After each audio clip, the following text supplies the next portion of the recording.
Good morning students.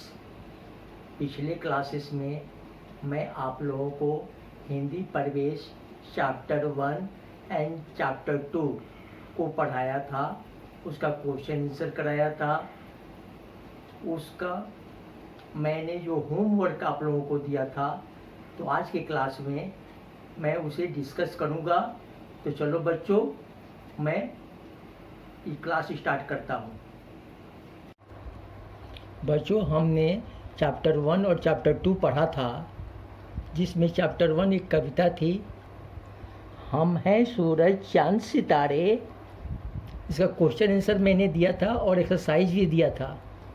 इसमें आप लोगों को कोई होमवर्क नहीं दिया था, सिर्फ आप लोगों को कविता याद करने के लिए कहा था। तो चलो बच्चों, मैं इस कविता का शब्दार्थ और अन्य एक्सरसाइज क्वेश्चंस थोड़ा सा डिस्कस कर लेता हूँ, आप लोगों का रिवीजन भी हो जाएगा। तो बच्चों, कविता के जो शब्दार्थ हैं वो हैं नन्हे, छोटे अर्थात छोटे। उसके बाद है रजकण, धूल के कण अर्थात धूल के कण। विशाल अर्थात बड़ा। उसके बाद है पर्वत अर्थात पहाड़। उसके बाद निराली अर्थात अनोखी। सूरत अर्थात सकल। उसके बाद देखो भेद अर्थात अंतर। उसके बाद संग साथ। उसके बाद धरा अर्थात धरती। पवन अर्थात हवा। तन अर्थात शरीर। विश्व अर्थात संसार। तो बच्चों, ये था आप लोगों का शब्दार्थ। अब मैं नेक्स्ट क्वेश्चन डिस्कस करता हूँ। बच्चों, यहाँ कविता की पूरी पंक्तियाँ लिखना है। पूरब पश्चिम दिया हुआ है, डैश लिखना है उत्तर दक्षिण। उसके बाद डैश सभी दिशाएं दिया हुआ है, एक संग है। दिया हुआ है पृथ्वी, लिखना है माँ के राज दुलारे। दिया हुआ है हम हैं, लिखना है सूरज चांद सितारे।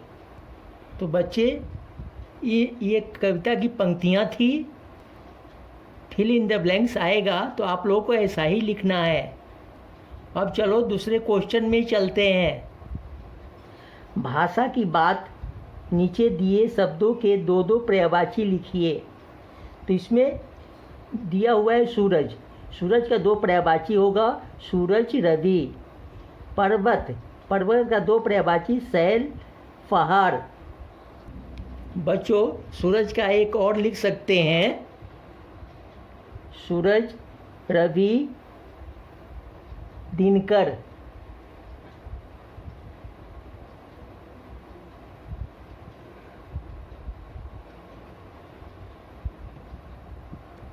ठीक है बच्चों, अब देखिए चांद का शशि इंदु।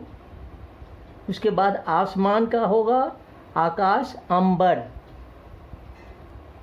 बच्चों, आप लोगों का नेक्स्ट क्वेश्चन में है, नीचे दी गई पंक्तियों को पढ़िए और सही उत्तर चुनकर सही चिन्ह लगाइए। धूप चांदनी के कपड़ों से ढका हुआ हम सबका तन है। हम हैं एक विश्व के तारे। हम हैं सूरज चांद सितारे। को में इसके किसके कपड़ों से सबका तन ढका है? इसमें दिया हुआ है रेशम के, तारों के, धूप चांदनी के। तो तीनों में सिर्फ होगा धूप चांदनी के। अब चलो ख देखते हैं बच्चों। तन से मिलता जुलता तुक वाला शब्द कौन सा है? इसमें तीन दिया हुआ है, तीन शब्द, तम, धन और हम। तो सही शब्द जो होगा धन होगा। गौ में देखो, विश्व का समानार्थी शब्द कौन सा है? इसमें तीन शब्द दिया हुआ है, क्षेत्र, राज्य, दुनिया। तो इसमें हमें विश्व का समान अर्थ बताना है। इसमें दिया हुआ है क्षेत्र, राज्य और दुनिया। तो सही अर्थ जो है विश्व का दुनिया होगा।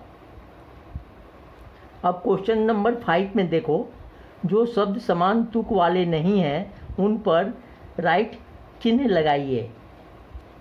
तो चलो, को में दिया है बालक, तो बालक का दिया हुआ है पालक, चालक और विशाल। तो इसमें तुक वाले जो है इन तीनों में विशाल जो होगा, विशाल में चिन्ह लगाएंगे, क्योंकि वह बालक से मिलता जुलता शब्द नहीं है। खो में देखो, संग, संग का दिया हुआ है विश्व, ढंग, रंग। इसमें संग से मिलता जुलता शब्द विश्व नहीं है, इसलिए इसमें विश्व पर चिन्ह लगाएंगे। दूसरा शब्द है पवन। पवन में दिया हुआ है सागर, धवन और हवन। इन तीनों शब्द में सागर जो है पवन से मिलता जुलता शब्द नहीं है, इसलिए सागर में राइट के चिन्ह लगाएंगे। उसके बाद दिया है तन। तन में मन, नन्हे, धन। इसमें तन से मिलता जुलता शब्द नन्हे नहीं है, इसलिए राइट के चिन्ह नन्हे में लगाएंगे। तो ठीक है बच्चों, आप लोगों को सारे एक्सरसाइज मैंने डिस्कस कर दिया। आप लोग इसे फिर से पढ़िएगा और पोएम को याद कीजिएगा। अब चलो चैप्टर 2 के क्वेश्चंस करते हैं। बच्चों, चैप्टर 2 में हमने रानी चींटी कहानी पढ़ी थी। तो चलो उसके शब्दार्थ को मैं डिस्कस करता हूँ और जो होमवर्क मैंने दिया था उसको भी मैं कराऊँगा। बच्चों, इसके शब्दार्थ हैं क्षमा अर्थात माफ़, उपाय अर्थात तरीका, मित्र अर्थात दोस्त, मंद मंद अर्थात धीरे धीरे, विश्राम अर्थात आराम, मदद अर्थात सहायता, कष्ट अर्थात तकलीफ़, संदेश अर्थात सूचना। तो बच्चों, ये चैप्टर 2 के शब्दार्थ हैं, इन्हें आप लोग लर्न कीजिएगा। अब चलो होमवर्क के क्वेश्चन को देखते हैं। सही उत्तर चुनकर सही का चिन्ह लगाइए। कौन नंबर में शेर कैसा था? इसमें 3 शब्द दिए हुए हैं, कमज़ोर, आलसी, घमंडी। तो इन तीनों में घमंडी सही है, इसलिए यहाँ घमंडी पर चिन्ह लगाएंगे। खो में रानी चींटी किसके साथ पहुँच गई? हाथी के, अपनी सेना के, लोमड़ी के। तो तीनों में अपनी सेना के सही है, जिसमें सेना के साथ वो पहुँची थी, तो इसमें सेना में राइट के चिन्ह लगाएंगे। गौ, शेर के कान में कौन घुस गया? इसमें दिया हुआ है कनखजूरे, रानी चींटी, मक्खी।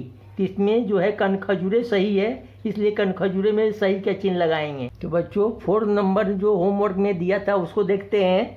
भाषा की बात।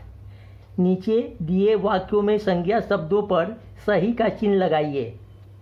बच्चों, संज्ञा का व्याकरण का वह भाग है जिसको आप लोग आगे पढ़ोगे। यहाँ एक्सरसाइज के लिए मैं बता देता हूँ थोड़ा सा। तो बच्चों, संज्ञा किसी खास वस्तु, स्थान, व्यक्ति के नाम को कहते हैं। तो यहाँ पर जो वस्तु, स्थान का नाम है उसको बताना है। तो चलो देखते हैं क्वेश्चंस को। में उसमें एक घमंडी शेर रहता था। तो इस वाक्य में शेर जो है संज्ञा है, तो इसमें शेर को अंडरलाइन किए हैं। आप लोग इसमें अंडरलाइन करके टिक कर लेना। खो, सभी जानवर शेर को प्रणाम करने आए। तो इस वाक्य में जानवर जो है संज्ञा है, इसलिए हम लोग अंडरलाइन जानवर में किए हैं। इस वाक्य में शेर भी संज्ञा है, इसलिए शेर में भी अंडरलाइन लगा हुआ है। गो में रानी चींटी अपनी सेना के साथ वहाँ पहुँची। तो इस वाक्य में रानी चींटी संज्ञा हो गया है और सेना भी संज्ञा है, इसमें दोनों में अंडरलाइन कर लिए हैं। घो में कनखजूरा चुपके से शेर के कान में घुस गया। 3 वाक्य में कनखजूरा को भी अंडरलाइन किया गया है, शेर को भी और कान को भी। गौ, जंगल के सभी जानवर वहाँ आ गए। ये वाक्य में जानवर में अंडरलाइन किया हुआ है और जंगल में भी किया हुआ है। इन वाक्यों में ये सब संज्ञा है। तो ठीक है बच्चों, चैप्टर 2 में होमवर्क और एक्सरसाइजेज कर लिए। आप लोग चैप्टर 1 और चैप्टर 2 अच्छे से पढ़िएगा, क्वेश्चन आंसर और एक्सरसाइजेज याद कीजिएगा। तो ठीक है बच्चों, आप लोगों से फिर नेक्स्ट क्लास में मुलाकात होगी। आप लोग स्वस्थ रहिए। Thank you.